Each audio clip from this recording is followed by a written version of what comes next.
ચાલો ધોરણ 10 ના બધા જ વાલા વિદ્યાર્થી ભાઈ બહેનો જનતા વિદ્યાલય જાળિયાના સામાજિક વિજ્ઞાનના વર્ચ્યુઅલ ક્લાસથી તમારા બધાનું સ્વાગત છે। અત્યારે આપણે પ્રકરણ 9 ચાલે છે। સામાજિક વિજ્ઞાન ધોરણ 10 પ્રકરણ 9 એનો ભાગ 3 વન અને વન્યજીવ સંસાધન એ પાઠનો આપણે અભ્યાસ કરી રહ્યા છીએ। બે પાઠ મેં તમને કરાવ્યા। આજે ત્રીજો પાઠ જે આપણે સમજવાનો છે। આજે 3 વસ્તુ જોવાનો પ્રયત્ન કરશું। એમાં સૌથી પહેલા મુદ્દાની આજે આપણે ચર્ચા કરવી છે। એ મુદ્દો આ છે। એ પહેલા તમે તમારું પાઠ્યપુસ્તક હાથમાં રાખજો।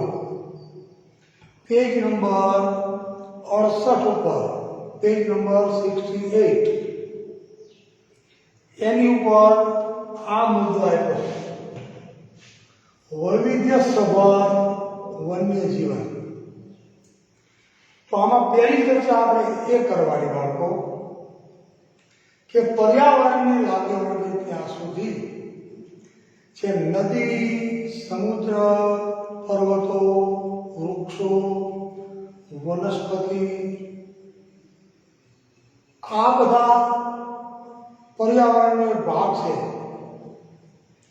એવી જ રીતે જંગલમાં વસતા કે કોઈ પણ પ્રકારના પાલતુ પશુઓ હોય કે રાની પશુઓ હોય કે પક્ષીઓ હોય, પછી કોઈ પણ પ્રકારના પક્ષીઓ હોય અથવા તો સાથે સાથે જળચર જીવો પણ લઈ લો,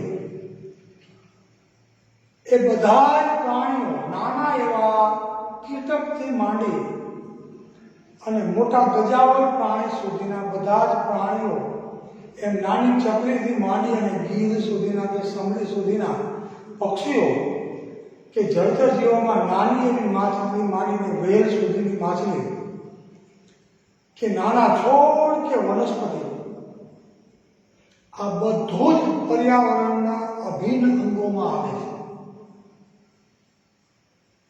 તો પ્રાણીઓ જે છે એ પણ પર્યાવરણનો અભિન્ન એક ભાગ છે। તમે થોડી વાર માટે હું તમને કલ્પના કરવા આપું કે પ્રાણીઓ અને પક્ષીઓ વગરના જગતને, પ્રાણીઓ અને પક્ષીઓ વગરના પૃથ્વીની કલ્પના કરી લો। તમારા ગામની જ કલ્પના કરો, બીજી પછી કરો। તમે જે ગામમાં રહો છો ત્યાં તમારા ગામમાં માત્ર અને માત્ર માણસો જ રહેતા હોય। ગાયનો હોય, ભેંસનો હોય, ઘેટાનો હોય, બકરાનો હોય, કૂતરાનો હોય, બિલાડાનો દેખાતા હોય, કોઈ પક્ષીનો દેખાતા હોય, તો તમારું ગામ તમને કેવું લાગે? વિચાર કરો, બોલું લાગે। આપણી આસપાસ અલગ અલગ પ્રકારના પશુઓ રહે છે, આપણી સાથે હળીમળીને રહે છે। એટલું જ નહીં, ગાય અને ભેંસ જેવા પશુઓ દૂધ પૂરું પાડે છે, એના આધારે ભારતની બહુ મોટી વસ્તી, વિશ્વની બહુ મોટી વસ્તી પોષણ મેળવે છે। તો પ્રાણીઓ છે ને એ પર્યાવરણની સાથે જોડાયેલી મહત્વની કડી છે, એ યાદ રાખવાનું। હવે આપણે જ્યારે વન અને વન્યજીવ સંસાધનની ચર્ચા કરી રહ્યા છીએ, તો આગળના બે પાઠમાં આપણે માત્ર વનની ચર્ચા કરી। કેટલા પ્રકારના જંગલ આવે, નિર્વણીકરણ શું કહેવાય, નિર્વણીકરણની કેવી અસરો પૃથ્વી ઉપર થાય, એની ચર્ચા આપણે વિગતે આગળના બે પાઠમાં કરી। હવે અહીંથી મુદ્દો બદલાય છે કે ભારતમાં ખાલી જંગલો જ નથી, જંગલની સાથે જેને વન્યજીવન કહેવાય એની સાથે જંગલી રાની પશુઓ પણ જોડાયેલા છે। તો વૈવિધ્યસભર પ્રાણી સૃષ્ટિ આપણા દેશમાં છે। મેં ખાલી મુદ્દા ટપકાવ્યા છે, આટલા મુદ્દા સમજી લે ને બાળકો, એટલે આપણે આખી વસ્તુ છે તો મુદ્દો આપણને સમજાય છે। ભૌગોલિક વૈવિધ્યના કારણે વિવિધ પશુ પંખીઓ અને વનસ્પતિઓ એની પ્રજાતિઓ ભારતમાં પુષ્કળ જોવા મળે છે. અલગ અલગ પ્રકારના પશુઓ, અલગ અલગ પ્રકારના પ્રાણીઓ, અલગ અલગ પ્રકારના પંખીઓ, પક્ષીઓ અને તરહની અલગ અલગ પ્રકારની વનસ્પતિઓ ભારતમાં જોવા મળે છે. શું કામ? કે ભારતનો ભૌગોલિક વૈવિધ્ય સભર, આપણો ભૌગોલિક વારસો, ભારતનો ભૌગોલિક વારસો વૈવિધ્ય સભર છે, વિવિધતા ધરાવતો છે. અલગ અલગ ભારતનો હિસ્સો હોય પણ ભારતના અલગ અલગ રાજ્યોમાં ભૌગોલિક પરિસ્થિતિ જુદી જુદી છે. ક્યાંક વધારે ઠંડી છે, ક્યાંક વધારે ગરમી છે, ક્યાંક વધારે વરસાદ છે. ત્રણેય ઋતુઓ ભારતમાં અનુભવાય છે. પણ ભારતના અલગ અલગ પ્રાંતની અંદર અમુક જગ્યાએ પુષ્કળ વરસાદ પડે છે, અમુક જગ્યાએ સાવ ઓછો વરસાદ પડે છે, અમુક જગ્યાએ ગરમીનો પારો, તાપમાનનો પારો બહુ ઊંચો હોય છે, અમુક જગ્યાએ પ્રમાણસરની ગરમી હોય છે. એમ ઠંડીમાં પણ અમુક રાજ્યોમાં ભયંકર ઠંડી પડે છે, તાપમાન માઇનસમાં જતું રહે છે, અને અમુક જગ્યાએ તાપમાન એટલું બધું નીચું નથી જતું. આપણી વાત કરીએ, આપણા રાજ્યની વાત કરીએ તો આપણું તાપમાન મિનિમમ 4 થી 5 પ્લસમાં રહે છે. એ આપણી ભયંકરમાં ભયંકર ઠંડી છે. પણ કાશ્મીરમાં અને હિમાચલ પ્રદેશમાં જાઓ તો ઠંડીનો પારો માઇનસમાં -35, -40 અને -50 સુધી જતો રહે છે. તો ભારતના પ્રદેશો હોવા છતાંય ઠંડી, ગરમી અને વરસાદ બધી ઋતુ અલગ અલગ પ્રકારે અનુભવાય છે. અને ભૌગોલિક પરિસ્થિતિ વૈવિધ્ય સભર હોવાથી અલગ અલગ પ્રાંતમાં વિવિધ પ્રકારના પશુઓ અને પક્ષીઓ અને અલગ અલગ પ્રકારની ત્યાંના વાતાવરણને અનુરૂપ પ્રજાતિઓ ભારતમાં જોવા મળે છે. આ એક વાત. બીજો મુદ્દો છે પશુ પંખીઓની કુલ પ્રજાતિઓ. એનો આંકડો આપણે ટૂંકા પ્રશ્ન માટે યાદ રાખવાનો. 15 લાખ જેટલી કુલ પ્રજાતિઓ છે એ વિશ્વમાં જોવા મળે છે. 15 લાખ જેટલી પશુ, પક્ષીઓ અને વનસ્પતિઓ, એની 15 લાખ જેટલી પ્રજાતિઓ વિશ્વમાં છે. આ એક ટૂંકા પ્રશ્ન તરીકે યાદ રાખવાનું. અને 15 લાખ છે એમાંથી 81,251 જેટલી પ્રજાતિઓ માત્ર ભારતમાં છે. વિચાર કરો ને, આ સંખ્યા નાની નથી. 81,251 જેટલી પ્રજાતિઓ માત્ર ભારતમાં છે. આ ફિગર તમારે યાદ રાખવાનો પ્રશ્ન માટે. પછી જૈવ વૈવિધ્યની દ્રષ્ટિએ ભારત વિશ્વમાં કેટલામાં ક્રમે છે? તો કે 12મા સ્થાને છે. અલગ અલગ પ્રકારની વિવિધ પ્રકારની વનસ્પતિઓ અને વિવિધ પ્રકારની પશુ પક્ષીઓની પ્રજાતિઓને લાગે વળગે છે ત્યાં સુધી ભારતનું વિશ્વમાં સ્થાન 12મું છે. આ પણ યાદ રાખવાનું.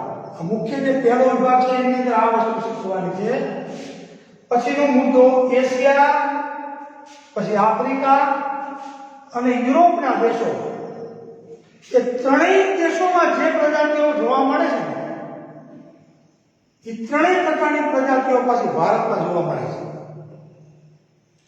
એટલે ભારતનું વન્યજીવન કે ભારતનું આપણે ગુજરાતીમાં કહી શકીએ સાવ સાદી ભાષામાં કે પશુ જીવન કે વનસ્પતિ પશુ પંખીઓની પ્રજાતિઓ, એની અંદર વૈવિધ્ય આટલા માટે છે કે ત્રણેય દેશોની પ્રજાતિઓ ભારતમાં જોવા મળે છે. અને કુલ પ્રજાતિઓની સંખ્યા 81,251 જેટલી છે. હવે કેવા કેવા પ્રકારના પક્ષીઓ અને કેવા કેવા પ્રકારના પ્રાણીઓ કયા કયા ભારતના વિસ્તારોમાં જોવા મળે છે એ આપણે થોડું ઝડપથી જોઈ લઈએ એટલે તમને પહેલો મુદ્દો છે, આ મુખ્ય મુદ્દો છે, તમને સમજાઈ જાય. ભારતમાં આબોહવા અને ભૂપૃષ્ઠની દ્રષ્ટિએ ઘણી વિવિધતા જોવા મળે છે. આ ભૌગોલિક વૈવિધ્યના કારણે જીવજંતુઓ, પશુ પંખીઓ અને વનસ્પતિઓમાં વિવિધતા જોવા મળે છે. વિશ્વમાં પશુ પંખીઓની લગભગ 15 લાખ જેટલી પ્રજાતિઓ છે. એમાંથી 81,251 જેટલી પ્રજાતિઓ ભારતમાં જોવા મળે છે. જૈવ વૈવિધ્યતાની દ્રષ્ટિએ જોઈએ તો ભારત વિશ્વમાં 12મા સ્થાને છે. ભારતમાં એશિયા, યુરોપ અને આફ્રિકા એ ત્રણેય પ્રકારના વન્યજીવો જોવા મળે છે. હવે કયા કયા જોવા મળે છે, ક્યાંના કયા જોવા મળે છે, શબ્દો યાદ રાખજો. આફ્રિકાના ઝરખ, ચિંકારા, યુરોપીય વરુ અને જંગલી બકરીઓ અને કાશ્મીરી મૃગ. દક્ષિણ પૂર્વ એશિયાના હાથી, ગિબન, વાંદરાની એક જાત છે ગિબન, વગેરે જોવા મળે છે. તો તમારે ટૂંકા પ્રશ્નમાં યાદ રાખવાનું, આફ્રિકાના કયા પ્રાણીઓ અહીંયા જોવા મળે છે? કે આફ્રિકામાં પણ છે, ભારતમાં છે. તો કે ઝરખ, ચિંકારા, યુરોપીય વરુ અને જંગલી બકરીઓ. આ સિવાય કાશ્મીરી મૃગ અને દક્ષિણ પૂર્વ એશિયાના હાથી અને ગિબન. ભારતના જૈવ વૈવિધ્યમાં કાળા રંગના રીંછ, એક સિંગી ભારતીય રાઇનોસેરસ, હરણ, વિવિધ પ્રકારના સાપ અને મુખ્ય પક્ષીઓની વાત કરો તો મુખ્ય પક્ષીઓમાં જો નોંધતા જાઓ, મોર, ઘોરાડ, બાજ, કલકલિયો, સુરખાબ અને સારસ જોવા મળે છે. અહીંયા અંડરલાઈન કરવાની. હિમાલયની વાત કરો તો હિમાલયમાં ઊંચાઈ પર જોવા મળતો હિમદીપડો અને ત્યાં જ શીત વનોમાં જોવા મળતું લાલ પાંડા વિશિષ્ટ પ્રાણીઓ છે. ત્યાં પણ અંડરલાઈન કરજો. દુનિયામાં વર્તમાન સમયમાં ભારત એક એવો દેશ છે કે જેમાં વાઘ અને સિંહ તેમના કુદરતી આવાસમાં વિચરે છે. બે પ્રાણીઓ, વાઘ અને સિંહ, એ આપણને કુદરતી વાતાવરણમાં હરતા ફરતા જોવા મળે છે, વિચરતા જોવા મળે છે. શિયાળા દરમિયાન રાજસ્થાનમાં, અહીંયા અંડરલાઈન, શિયાળા દરમિયાન રાજસ્થાનમાં કેવલાદેવના રાષ્ટ્રીય ઉદ્યાન, ભરતપુર અને ગુજરાતના નળ સરોવર જેવા જળપ્લાવિત વિસ્તારોમાં અસંખ્ય યાયાવર પક્ષીઓ દૂર દૂરથી શિયાળો ગાળવા આવે છે. વિસ્તારના નામ યાદ રાખજો બાળકો. શિયાળો આવે ત્યારે રાજસ્થાનનું કેવલાદેવ, એનું નામ છે કેવલાદેવ રાષ્ટ્રીય ઉદ્યાન, પછી ભરતપુર અને ગુજરાતનું આપણું નળ સરોવર, કે આખા વિશ્વમાંથી પક્ષીઓ અહીંયા બહારથી અહીંયા આવે છે અને રોકાય છે. યાયાવર પક્ષીઓ કહેવાય એને, જે વિદેશમાંથી ભારતમાં આવે છે. એ શિયાળો ગાળવા માટે ભારતમાં આવે ને પાછા એના પ્રદેશમાં જતા રહે છે. પછી ઓડિશાનો જે સમુદ્ર કિનારો છે, ઓડિશાના સમુદ્ર કિનારાના રેતીના તટે સમુદ્રી કાચબા ઈંડા મૂકવા આવે છે. ત્યાં ઓડિશાના સમુદ્ર કિનારા જ્યાં રેતીનો ભાગ છે ત્યાં ભારતીય અજગર અને વિવિધ પ્રકારના સાપ તથા દક્ષિણના ગીચ વર્ષાવનોમાં રાજનાગ જોવા મળે છે. અહીંયા અંડરલાઈન કરજો, રાજનાગ. કયા વિસ્તારમાં જોવા મળે છે? દક્ષિણના ગીચ વર્ષાવનોમાં. રેડી? આ પહેલો મુદ્દો તમારો, વૈવિધ્ય સભર વન્ય જીવન. એમાં વનસ્પતિઓ પણ છે અને પ્રાણી પક્ષીઓ પણ છે, અને પ્રાણી પક્ષીઓ પણ પાછા વિવિધ પ્રકારના છે, એક નથી. જેવો વિસ્તાર ભૌગોલિક એ પ્રમાણેના પ્રાણીઓ અને પક્ષીઓ અને સર્પો એ જોવા મળે છે. ત્યાર પછીનો બીજો મુદ્દો હવે જોઈએ છીએ, લુપ્ત થતું વન્ય જીવન. મહત્વનો મુદ્દો, લુપ્ત થતું વન્ય જીવન. કેમ લુપ્ત થતું વન્ય જીવન શબ્દ વાપર્યો છે? વન્ય જીવન લુપ્ત થતું જાય છે એવું તમને લાગે છે? સમજીએ મુદ્દાને. આજે વિશ્વના અસંખ્ય વન્યજીવો વિનાશ થવાના આરે ઉભેલા છે. એક નહીં, અસંખ્ય વનમાં રહેતા જીવો લુપ્ત થવાના આરે છે. એટલે ભવિષ્યમાં દેખાશે જ નહીં. નવી પેઢી એ પ્રાણી પક્ષીઓને કે એ વનસ્પતિઓને જોઈ શકશે નહીં. ખાસ કરીને વન્યજીવો જે લુપ્ત થઈ ગયા છે દિવસે દિવસે. આપણે જોઈએ, આપણી હવે પછીની પેઢી કદાચ નહીં જોવે. ગત સદીની શરૂઆતમાં વાઘ સમગ્ર ભારતમાં જોવા મળતા હતા. ગત સદીની શરૂઆતમાં તે સમયગાળામાં ગુજરાતની વાત કરો તો અંડરલાઈન કરજો.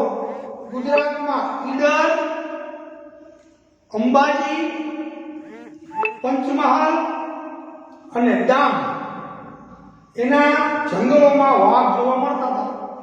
ગુજરાતના 4 જિલ્લા, એ 4 જિલ્લાના નામ નોંધી લેજો બાળકો. અલગ અલગ સ્થળ બતાવ્યા છે. કોઈ ઈડર બતાવ્યું છે, પછી બતાવ્યું છે અંબાજી, પછી બતાવ્યું છે પંચમહાલ, અને ચોથું શું બતાવ્યું છે? ડાંગ. અહીંના જંગલોમાં વાઘ જોવા મળતા હતા. આજે ગુજરાતના જંગલોમાંથી વાઘ સંપૂર્ણપણે નષ્ટ થયા છે. ક્યાંય જોવા મળતા નથી. ભારતના જંગલોમાંથી ચિત્તો નષ્ટ થઈ ચૂક્યો છે. એટલે પેલું પ્રાણી કયું ગુજરાતના જંગલોમાં હવે જોવા મળતું નથી? પહેલા જોવા મળતું હતું એટલે વાઘ ગુજરાતના જંગલોમાં જોવા મળતું નથી. ત્રીજું પ્રાણી બતાવ્યું છે ચિત્તો. ચિત્તો પણ ગુજરાતના જંગલોમાં જોવા મળતો નથી. આજે ગુજરાતના જંગલોમાંથી વાઘ સંપૂર્ણપણે નષ્ટ થયા છે. ભારતના જંગલોમાંથી ચિત્તો પણ નષ્ટ થઈ ચૂક્યો છે. ચિત્તા જોવા મળતા નથી, દીપડા જોવા મળે છે. અગાઉ બરોબર સાંભળજો, અગાઉ ભારતના જંગલોમાં સહજ જોવા મળતી અનેક પક્ષીઓની જાતિઓ હવે ભાગ્યે જ નજરે પડે. પક્ષીઓ પણ ઘણા બધા પક્ષીઓની પ્રજાતિઓ જે પહેલા જોવા મળતી એ હવે જોવા મળતી નથી. એવા પક્ષીઓ કયા કયા છે યાદ રાખજો. એમાં કયા કયા પક્ષીઓ છે? તો કે ગીધ, જે પહેલા જોવા મળતા પુષ્કળ જંગલોમાં હવે જોવા મળતા નથી. પછી ગુલાબી ગરદનવાળી બતક, હું ટૂંકમાં લખું છું, ગુલાબી ગરદનવાળી બતક જે પહેલા જોવા મળતી હતી હવે જોવા મળતી નથી. ત્રીજું પક્ષી છે સારસ, જે પહેલા જોવા મળતું ધીમે ધીમે લુપ્ત થતું જાય છે. ચોથું પક્ષી છે ઘુવડ. ગીધ, ગુલાબી ગરદનવાળી બતક, સારસ અને ઘુવડ વગેરે ભવિષ્યમાં લુપ્ત થવાની તૈયારીમાં છે. ક્યાંક ક્યાંક તમને જોવા મળે છે. લુપ્ત થવાના આરે છે એમ કહી શકાય. વાઘ અને ચિત્તો એ તો લુપ્ત થઈ ગયા છે, પણ આ પક્ષીઓ છે ગીધ, ગુલાબી ગરદનવાળી બતક, સારસ અને ઘુવડ એ ક્યાંક ક્યાંક જવલે જોવા મળે છે. લુપ્ત થવાના આરે છે. પૂર્વોત્તરના કે પૂર્વોત્તર રાજ્યો છે એના અરુણાચલ પ્રદેશમાં, ત્યાં અંડરલાઈન કરજો, એક સમયે વ્યાપક પ્રમાણમાં જોવા મળતા મોટા ચિત્રોળા, શબ્દ જો મોટા ચિરોતરા, મોટા ચિરોતરા ત્યાં જોવા મળતા હતા. આજે સરળતાથી જોવા મળતો નથી. નદીઓના મીઠા પાણીમાં જોવા મળતા ઘડિયાળ એટલે કે મગરની પ્રજાતિ અને ગંગેઈ ડોલ્ફિનના અસ્તિત્વ પર આજે ભારે સંકટ છે. એ અંડરલાઈન કરજો. આ પણ ભવિષ્યમાં જોવા નહીં મળે બાળકો. મીઠા પાણીમાં જોવા મળતા ઘડિયાળ એટલે એક મગરની પ્રજાતિ છે અને ગંગેઈ ડોલ્ફિન નામ છે. ડોલ્ફિન તો આવે છે એમાં ગંગેઈ ડોલ્ફિન એના અસ્તિત્વ પર પણ આજે ભારે સંકટ છે.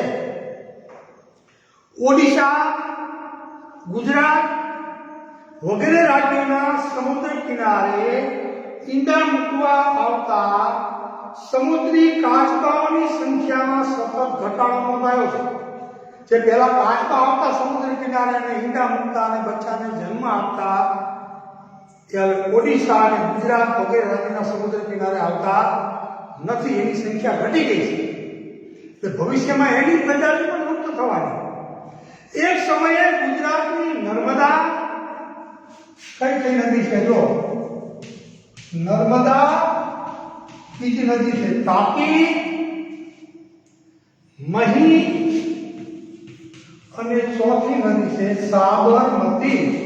આ નદીઓના નામ પણ યાદ રાખજો. એક સમયે ગુજરાતની નર્મદા, તાપી, મહી અને સાબરમતી સહિતની નદીઓમાં જોવા મળતી જળ બિલાડી. કયું પ્રાણી? જળ બિલાડી. તમે જળ બિલાડી જોઈ છે બધાએ, ડિસ્કવરીમાં જોવા મળે છે. એ જળ બિલાડી તે ક્ષેત્રમાં લગભગ લુપ્ત થવાના આરે છે. આ સ્થિતિ અંગે આપણે ગંભીરતાથી વિચારવાનો સમય પાકી ગયો છે. જો હવે આપણે સરકાર અને લોકો બધાય આ બાબતમાં ગંભીરતાથી નહીં વિચારીએ અને લુપ્ત થતી જતી જે પ્રાણીઓની પ્રજાતિઓ છે કે પક્ષીઓની પ્રજાતિઓ છે એને બચાવવા માટે આપણે આગળ નહીં આવીએ, ગંભીર નહીં બનીએ, તો આવતી પેઢીને આ પ્રાણીઓ અને પક્ષીઓ એ માત્ર કલ્પનાનો વિષય બની જવાનો છે કે અમારા દાદાઓએ બધા આ બધું જોયું હતું પણ અમે ક્યાંય જોયું નથી કે આવું પણ કાંઈક હતું. ગીધ ને ગુલાબી ગરદનવાળી બતક ને સારસ ને ઘુવડ ને જળબિલાડી, ચિલોતરા આવું બધું હતું કે આવા પ્રાણીઓ હતા. અમે નથી જોયા, આપણે વળી ફોટામાં જોવાના રહેશે. એવી સ્થિતિ આવશે એટલે આ બધું લુપ્ત થતું જતું વન્ય જીવન એને બચાવવાની તાતી જરૂરિયાત છે. તો વન્ય જીવન લુપ્ત શું કામ થતું જાય છે? પ્રાણીઓ અને પક્ષીઓ કેમ માણસની દૂર ભાગતા જાય? આવું થવાનું કારણ શું છે? આના મૂળમાં કઈ સ્થિતિ જવાબદાર છે? માણસ કેટલો જવાબદાર છે? એની એક ચર્ચા માંગીને વિષય છે બાળકો. તમે પણ વિચારજો, હું પણ વિચારું કે આવું છે શું કામ? શું કામ આટલી પ્રાણીઓ, નાના પક્ષીઓની પ્રજાતિઓ દિવસે દિવસે લુપ્ત થતી જાય છે? એને બચાવવાની જરૂરિયાત છે. મિત્ર, આવતી પેઢીને અફસોસ થશે.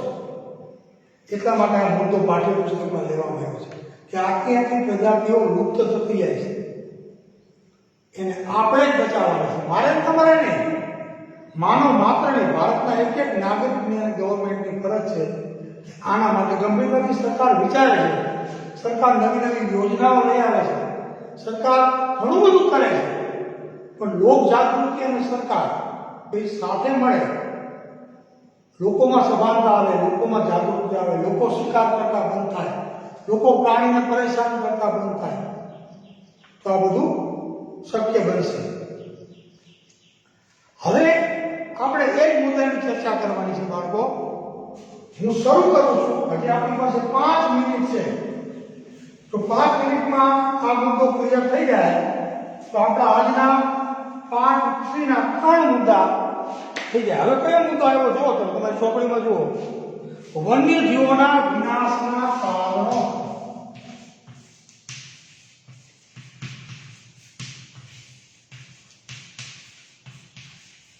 આની ચર્ચા મેં તમને હમણાં થઈ.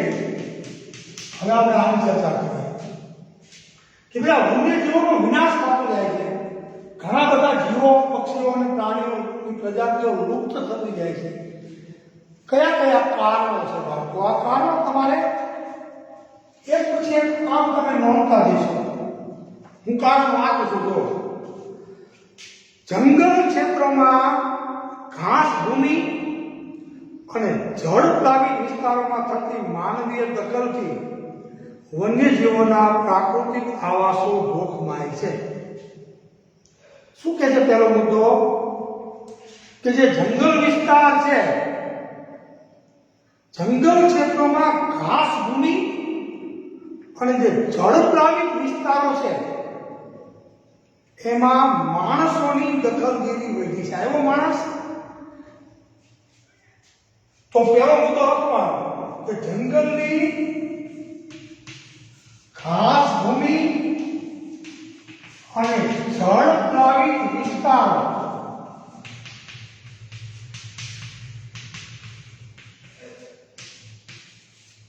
માં માનવની દખલ. આ પહેલો મુદ્દો. વન્યજીવોના વિનાશના કારણોમાં પહેલું કારણ કે જંગલની જે ઘાસ ભૂમિ છે એમાં અને જે જળ પ્લાવિત ક્ષેત્રો છે, પશુઓને પાણી પીવાની સગવડ જ્યાં મળે છે, એ પશુઓને ચરાવવાની સગવડતા જે રાણી પશુઓને મળે છે, એમાં માણસની દખલગીરી વધી છે.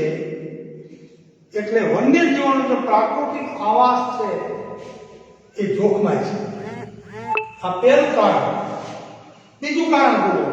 જંગલોનો વિનાશ પ્રાકૃતિક અસંતુલન માટે સૌથી વધારે કારણભૂત છે. જંગલોનો વિનાશ આ બીજું કારણ. દિવસે દિવસે જે મેં આગળના મુદ્દામાં ચર્ચા કરી, જે નિર્વણીકરણની અસરો આપણે જોતા હતા, એક મુદ્દો પાછો આવ્યો કે જંગલો દિવસે ને દિવસે નાશ પામતા જાય છે અને એટલા માટે પ્રકૃતિમાં અસંતુલન ઊભું થયું છે. જંગલોનો નાશ થાય એટલે જંગલો આછા થાય, જંગલો આછા થાય એટલે પ્રાણીઓ જંગલમાંથી નીકળી અને માનવીય વસાહતો સુધી પહોંચી જાય. એટલે જંગલોમાં જે રાણી પશુઓ રહેવા જોઈએ એની સંખ્યા ઘટે અને બહાર નીકળવાને કારણે, માનવીય વિસ્તારોમાં આવવાને કારણે અલગ અલગ પ્રકારે રાણી પશુઓ નાશ પામે. ક્યારેક રોડ ઉપરથી પસાર થવા જાય, ક્યારેક રેલવેના પાટા ઉપરથી પસાર થાય તો કપાઈ જાય, ક્યારેક કોઈ વાહનની અડફેટે એ મરી જાય, ક્યારેક શિકારનો ભોગ બની જાય. જંગલોનો વિનાશ પ્રાકૃતિક અસંતુલન માટે સૌથી વધારે કારણભૂત છે. તેની છેવટની અસર વન્યજીવોની સંખ્યામાં ઘટાડો કરે છે. મેં કીધું એ મૃત્યુ પામે છે. આ બીજું કારણ. હવે ત્રીજું કારણ જોઈએ. વાળ, ખાલ, હાડકા, શિંગડા કે નખ મેળવવા કે શોખથી થતો શિકાર પણ જવાબદાર છે. આ કોણ કરે છે? માણસ. બધું માણસ જ કરે છે. પશુઓના વાળ કે પશુઓની રૂંવાટી, એની ચામડી, એની ખાલ, એના હાડકા, એના શિંગડા, એના નખ.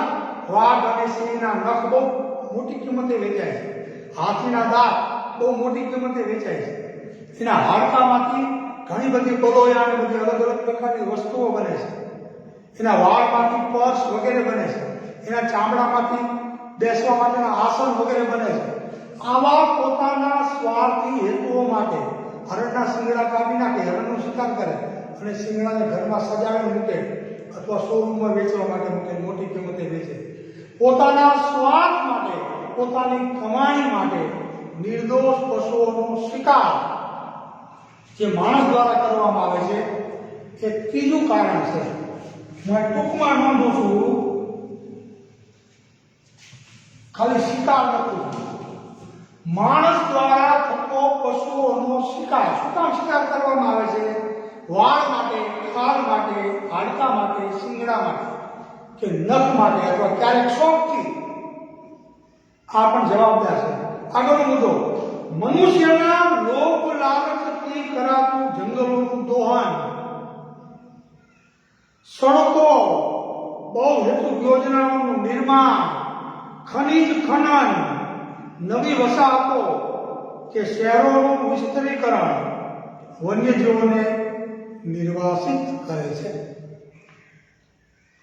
હવે અહીં જગ્યા વધી નથી એટલે હું ખાલી તમને નોંધાવી દઉં. નોંધો, મનુષ્યની લોભ લાલચ છે ને એ પણ વન્યજીવ વિનાશનું એક કારણ છે.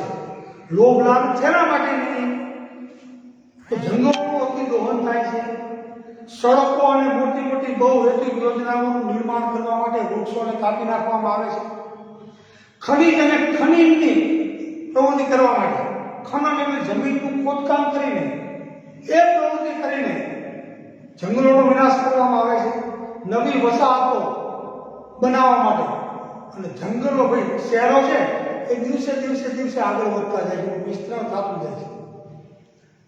ખેતીલાયક જમીન વેચાતી જાય અને ત્યાં નવી વસાહતો બનતી જાય છે ને. આપણે જોઈ દરેક બગસરા, બિલખા, લીલિયા, અમરેલીઓ ચારે દિશામાં વિસ્તરતા જાય છે. એમ દરેક શહેરો દિવસે વિસ્તાર પામતા જાય છે, જંગલો નષ્ટ થતા જાય છે. એક કારણ આ પણ છે. પછી આગળ ઘાસચારો કે પશુ ચરાવવા માટે જંગલો પણ દબાણ વધી ગયું છે. જંગલોમાંથી જ ઘાસચારો મેળવવામાં આવે છે, ત્યાંથી જ બળતણ મેળવવામાં આવે છે. જંગલો ઉપર દબાણ વધી ગયું છે. જંગલોની આગ અનેક પ્રજાતિને ભડકી જાય છે. ક્યારેક જંગલમાં કુદરતી આગ લાગે છે, ક્યારેક માણસ દ્વારા આગ લાગે છે, અને કેટલાય પ્રાણી પક્ષીઓ આગમાં ભસ્મીભૂત થઈ જાય છે. એને કારણે વન્યજીવો છે એ નાશ પામે છે. આ આગ જો બચ્ચા ઉછેરવાની કે ઈંડા સેવાના ગાળામાં લાગે ત્યારે વન્ય પ્રાણીઓની સંખ્યા પર ઘણી મોટી નકારાત્મક અસરો જોવા મળે છે. પક્ષીઓને કે પ્રાણીઓને બચ્ચા આપવાનો કુદરતે નક્કી કરેલો સમયગાળો હોય છે કે બચ્ચા આપવાની તૈયારીમાં હોય પક્ષીઓ કે પ્રાણીઓ. એવો સમયગાળો હોય ત્યારે જો આગ લાગે તો જે નવા બચ્ચા જન્મ લેવાના હોય એની આખી પ્રજાતિ, એની માનું મૃત્યુ થઈ જાય છે. એવા પક્ષીઓ જ મૃત્યુ પામે છે. એને મૂકેલા ઈંડા વગેરે બધું જ નાશ પામે છે. નવા બચ્ચા જન્મ લેતા અટકે છે. એની બહુ નકારાત્મક અસર થાય છે. અને આગળ પોતાના કુદરતી નિવાસ નષ્ટ થવાથી, આપણે જંગલોને કાપી નાખીએ છીએ, જંગલો આછા થઈ જવાથી બે ઘર બની વન્ય ક્ષેત્રમાંથી બહાર આવી ગયેલા પ્રાણીઓ, અહીં આપણે બાબાપુરની નદીમાં પણ સિંહ જોવા મળે છે. અહીંયા સિંહ આટા મારે છે. શું કામ? ગીરનું જંગલ આછું થયું, પોતાના નિવાસસ્થાનો આછા થયા, શિકાર મળતો બંધ થયો અને પ્રાણીઓ બહાર નીકળી ગયા. અને માનવી સાથેની અથડામણોમાં ક્યારેક જીવ ગુમાવે છે. પોતે બેઘર થઈ ગયા, પોતાનું નિવાસસ્થાન છોડીને સિંહ અને બીજા વન્ય પ્રાણીઓ બહાર નીકળી ગયા. અને માનવ અથડામણમાં, ક્યારેક અકસ્માતમાં, ક્યારેક શિકારનો ભોગ બનીને પ્રાણીઓ વિનાશના હારે આવી જાય છે, એનો નાશ થાય છે. અને છેલ્લો મુદ્દો કહીને મારી વાત પૂરી કરું છું. પ્રાણી ઔષધિઓ કે સુગંધિત દ્રવ્યો મેળવવા કરાતો શિકાર તે પ્રજાતિને વિલુપ્તિના આરે લાવી દે છે. ઘણા પ્રાણીઓ પણ એવા છે કે જેના શરીરમાંથી સુગંધિત દ્રવ્યો મળતા હોય છે. ઘણી પ્રજાતિઓ એવી છે કે એમાંથી એક પ્રકારની ઔષધિઓ પ્રાપ્ત થતી હોય છે. એવા પ્રાણીઓને ઔષધિ અને સુગંધિત દ્રવ્ય મેળવવાના હેતુથી એનો નાશ કરવામાં આવે છે.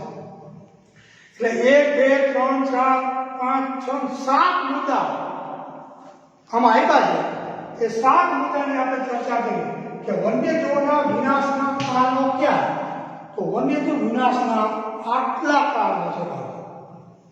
તો આજના ક્લાસમાં આપણે 3 મુદ્દાની ચર્ચા કરી: વૈવિધ્યસભર વન્યજીવન, લુપ્ત થતું વન્યજીવન અને વન્યજીવોના વિનાશના કારણો. આવતીકાલે અહીંથી આગળ વધશો. ત્યાં સુધી નમસ્કાર. શાંતિથી જોજો અને સાંભળજો. આવજો બધા.